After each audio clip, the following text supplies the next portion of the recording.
From a young age, my grandparents raised and cherished me. Tragically, I lost my beloved grandmother in a minor accident. Amidst my grief, I received an unexpected message from my long-lost sister-in-law. The message read, "I need you to take care of your grandmother who passed away 3 months ago." There was so much I wanted to say, but my cherished grandmother was no longer there. I witnessed her passing with my own eyes. This call would prove to be a turning point, revealing long-hidden truths. My name is Linda Thompson, a 45-year-old single woman. The last significant male relationship I had was during my college years. After parting ways with him, I immersed myself in the working world, joining a major cosmetics company's marketing department. Overtime and weekend shifts became the norm. Before I knew it, I had missed my chance at marriage. 6 years ago, I switched careers, moving to a desk job at a nursing home. Previously, I commuted for an hour and a half each way on packed trains. Making it back home on the last train felt like luck. Now, I work just a 10-minute bike ride away from home. My current job offers standard days off and overtime is rare. However, these weren't the reasons I changed jobs. I've never left my childhood home. I'm confident in my finances and take pride in my household skills. So why haven't I moved out? Because I love my family, especially my dear grandmother. I was born and raised in California. My family consists of my parents, grandparents, and my older brother, Brian, who is 5 years my senior. He is now 50 years old. Although I love my family, my relationship with Brian is complicated.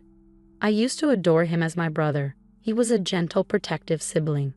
However, Brian changed after college, securing a job in car sales, moving out early, and marrying a colleague 2 years later. From that point on, we drifted apart. He never returned to our childhood home, not for Thanksgiving, spring break, or even Christmas. All I know is that he lives somewhere in the South, but the details are vague. I can't remember the last time I saw Brian's face or heard his voice. It feels like it's been at least 5 years since we last spoke. His parting words were, "Ever since I became a manager, I've been super busy. I'm leaving everything home related to you." My impression of him is that he has become detached and unfeeling. This prompted my career change and decision to stay in my childhood home, ensuring it remained protected. Both my parents are retired. My 93-year-old grandfather suffered a stroke a few years ago, but has since recovered. Though he requires constant care and cannot live independently, my parents are currently caring for him. Then there's my grandmother, Betty Thompson, aged 92. My beloved Grandma Betty played a central role in raising my siblings and me. While my parents worked, my grandparents, particularly Grandma Betty, looked after us and taught me so much. I needed to survive these days. Though Grandma Betty couldn't go out much, she was lively enough to walk freely around the house. That's why I switched jobs to work at a nursing home, allowing me to take care of her if anything happened. As I prepared to leave for work one morning, Grandma Betty called out to me. "When you forgot something, huh?" she asked. "I haven't forgotten anything," I replied. "Here, have some hard candies," she said, handing me a few black licorice candies. "Right, thanks," I responded, smiling. Licorice had always been a favorite treat for both Grandma Betty and me. I slipped the candies into my suit pocket and left the house with a smile. Then tragedy struck suddenly. Grandma Betty had a severe accident. According to my father, she had been hanging laundry on the upstairs balcony when she missed a step on the stairs and fell. This was something we had always feared. We had often told her to leave the laundry to Mom and Dad because the stairs were dangerous. But Grandma Betty, like me, was stubborn and believed in doing things on her own. No one was to blame. It was just an unfortunate accident that could have happened at any time. Everything happened quickly after that. Grandma Betty suffered complex fractures to her femur and pelvis and never made it home from a hospital. Just 4 months later, she passed away due to old age. I was heartbroken, shedding tears and mourning deeply. But I am now an adult and the breadwinner of the house. I couldn't afford to be consumed by sorrow. I took care of the funeral, cremation, and interment arrangements. Grandma Betty was originally from the Midwest, and without any close relatives to contact, we decided as a family to hold a small funeral with just close family members. We had to invite my brother and his wife, and I assumed they would attend without hesitation. However, I was wrong. I couldn't reach them by phone or WhatsApp. I also sent an email but received no response. As a last resort, I sent a text message, and the reply came on the day of the cremation. I'm very busy overseas for work. Sorry, but I can't make it.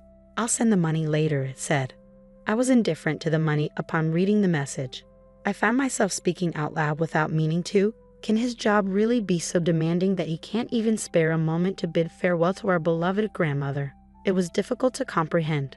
As I placed flowers, a photo of Grandpa, and her favorite black candy in Grandma's casket, her makeup perfectly applied as if she were merely asleep, my perception of my brother shifted. From that moment on, I began to harbor resentment toward him. Time moved on, and now it is winter. For me, the changing seasons don't matter much. It feels the same whether it's spring, summer, autumn, or winter. I've even contemplated leaving my job. But with Grandpa still alive and my parents likely to need care soon, I must continue working to support them. These thoughts carried me through my workday on autopilot, my heart heavy with emptiness. During a lunch break on a weekday, I received a call from an unexpected source. If her number hadn't been saved in my contacts, I might not have answered. The caller ID displayed sister-in-law. It was Heather Thompson, my brother's wife. She is 46 years old and my only connection to my brother. I remember only a brief conversation with her after their wedding. Why would she be calling now? I considered ignoring the call, but the persistent ringing convinced me to answer. Yes, this is Linda, I said. Sorry to disturb you at work, Heather began apologetically. This is Heather, Brian's wife. It's been a while.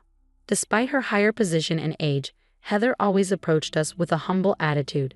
When she chose to marry my brother, she made sure to introduce herself to my parents and me, even on my brother's behalf.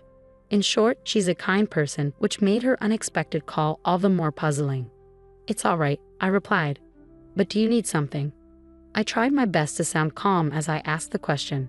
Heather hesitated for a moment, her voice uncertain. It's hard for me to bring this up. It's about Betty, your grandmother. What happened to my grandmother? I asked, trying to keep my voice steady. We've been taking care of her on my husband's orders, but the time we agreed upon has already passed, Heather said. Can you come and pick her up? I struggled to grasp what Heather was saying. Wait, you're saying you've been taking care of my grandmother Betty, who died 3 months ago? After a moment of confusion, I asked the question, aware that it sounded nonsensical. Heather's reply was equally puzzling. Yes, we've been taking care of Betty at our place. Wait, she died 3 months ago, she said, her voice filled with genuine surprise. Why don't we take a moment to calm down? I suggested, and Heather agreed. After a few minutes, I collected myself and carefully explained to Heather that my grandmother had passed away. In contrast, Heather's response was bewildering. She claimed that Brian and Heather had been told my grandmother needed care and took her in until arrangements could be made. They had been living with my grandmother at their home. This led me to two possible conclusions. Either Heather and I were both not lying, which seemed unlikely, or my brother Brian was the one not telling the truth. I had considered the possibility of such a blatant lie from him, even though it would be quickly exposed. But there were matters I needed to address before pursuing this further. I wanted to contact Brian right away, but he remained practically unreachable on his mobile phone. I told Heather that I had never used my husband's cell phone. He wouldn't allow it. However, she suggested that she could talk to him on her cell phone while he was at home. He's been working remotely more often lately, I interjected. I think if I ask, he'd probably be willing to have a video call. While I believed in the power of face-to-face persuasion, there was a problem.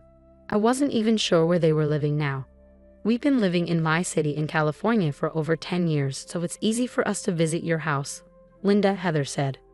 For now, we agreed to talk to Brian on Heather's cell phone that night and ended the call. We devised various other plans, but I couldn't shake off the feeling of unease. I-City was just the next town over, but how much lying would satisfy him?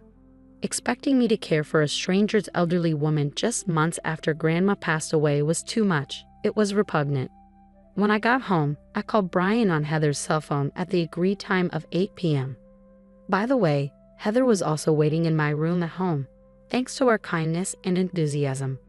Despite my constant attempts to contact him, Brian answered Heather's cell phone after just 3 rings. I made sure Heather could hear the conversation by putting the sound on speaker. Where are you right now? You haven't even prepared dinner, he said in an imposing and arrogant tone. He wasn't the same Brian anymore. It's me, Brian, I declared, He seemed confused by my sudden interruption. I braced myself, waiting for my brother's next words. "That's Linda, isn't it? Where's Heather?" he asked. "I'm here," Heather replied assertively. "Why are you with Linda?" Brian fumbled, then quickly regained his composure. "Did you tell Linda about that matter?" he asked. "Yes, I did," she responded calmly. "I told you it was too soon to discuss it," he exclaimed, revealing a sudden shift in his attitude about the issue. I assumed he was referring to our grandmother. "I heard from Heather that you've been working remotely lately," I began. "What about it?" I could almost see the scowl on my brother's face. "Why don't we talk face to face using a remote work app from now on?" I suggested. "I'll send you the ID and password." "If you refuse, I'll take Linda and return home," Heather offered as a backup plan. Reluctantly, my brother agreed. I sent the ID and password using Heather's phone, and we waited for him to join. Soon my brother's face appeared on the screen, slightly fuller than before, but unmistakably him. "It's Brian. So what's so important that we have to talk face to face?" "I'm busy," he said, attempting to downplay the situation and infuriating me further. "Isn't it obvious? This is about our grandmother." "What do you mean by asking us to take in our grandmother who died 3 months ago?" I questioned. To my astonishment, he responded calmly, "You must be misunderstanding something. Our grandmother isn't dead. I'm taking care of her at my place." "Linda, you asked for this, didn't you?" I was at a loss for words. Was my brother really this scared of Heather finding out the truth? Could he truly be capable of such deception? I was shocked to think that this was my own brother. I was so furious that I was close to tears. "But I sent you a text message," I said through choked sobs. "I don't remember that. Grandma's here with me right now. Do you want me to bring her over?" Brian's defiance left no room for my tears. "Yes, bring her here," I demanded. Brian left his seat and returned a few minutes later with an elderly woman in a wheelchair. "Say hello, Grandma," he prompted. "Linda, it's been a while. I'm Betty," the old woman spoke slowly. I wish you would stop this farce. Anger surged through me again. This woman was not my beloved grandmother. The old woman on the screen bore no resemblance to my grandma. My grandmother would never have called me Linda. Brian seemed committed to denying reality to the bitter end. "She's a completely different person," I argued. "As people age, their appearance changes. She's been showing signs of dementia recently, so it's possible her memories of you are unclear." "Are you denying the death certificate filed with the district office?" I pressed. "Of course not," Brian smirked. "Documents can be easily forged these days. I was prepared for this. I had a plan." "Just wait, I'll show you some evidence too," I said, leaving the room. I left the room, leaving Brian bewildered behind me, and returned a few minutes later with my own evidence. I returned to my room with the evidence in hand. "Well, isn't it, Brian? Long time no see, you ungrateful one," I called out. "Grandpa, you were supposed to be bedridden," Brian said, taken aback by the sudden evidence. His eyes widened. "I was prepared to die at one point, but I still can't go to the bathroom on my own. My brain is still sharp though," Grandpa continued. "I've heard all about it from Linda. Are you saying the woman next to you is my wife, Betty?" "Nonsense. Betty was far more beautiful." Cornered, Brian hung up the phone, likely trying to end the video call. Heather, who had been silent until now, spoke up. "Are you running away, Brian? Going to Catherine's place?" Brian's face paled, visible even through the computer screen. "How do you know that?" he asked, clearly flustered. "I've suspected it for a while, Brian. You've underestimated me. Your grandmother often mentioned Catherine," Heather revealed. "Catherine? That's not my name or my mother's," I replied. "I've confirmed with Linda that she doesn't remember anyone named Catherine." Heather had been suspicious for some time and hired a private detective to investigate potential infidelity. The results came quickly, pictures of Brian at the scene of the affair. It turned out Catherine's grandmother was the one Brian had been caring for, and he had been preparing various things to divorce Heather and remarry Catherine. Brian's relationship with Catherine, a subordinate in her late 20s at work, was part of a plan to win her favor. He was trying to move Catherine's grandmother into a care home while trying to remove his own family from our home. This was all part of his plan to divorce Heather without any blame and remarry Catherine. Heather had proven all of this and approached me honestly. She was an exceptionally intelligent woman, despite her unassuming appearance and demeanor. "Do you have anything to say?" I asked Brian, prepared only to listen. "I'm really sorry. Please forgive me. I never intended to deceive you, and Heather, I apologize to you as well. I'll end things with Catherine," Brian said, bowing his head through the screen. Advancements in technology these days make it easy to see his tearful face clearly from afar. "Grandpa, please help me," he pleaded. "Fool. After using Betty and betraying my beloved granddaughter and daughter-in-law, I never want to see your face again. This is the last time." "Linda, you too," Grandpa said sternly. "I never want to see your face again either." "Heather, I've already completed the divorce mediation process. I'm returning to my parents' house, so we'll see each other in court next." "Goodbye, big brother," I said before ending the remote conversation on my laptop. As the seasons changed and the autumn equinox arrived, I visited my grandmother's grave alone. With my hands clasped together, I reflected on the events that had transpired. Brian's divorce from Heather was settled in her favor. He was ordered to pay a substantial amount of alimony and returned home in tears at one point. Thanks to Grandpa, who remains mentally sharp, Brian was virtually disowned.